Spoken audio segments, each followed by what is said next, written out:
వారు మాట్లాడుకోవడం జరిగింది.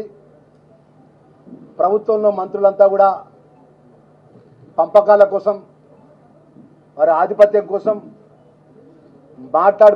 మాట్లాడడం జరిగిందని, ముఖ్యమంత్రి గారికి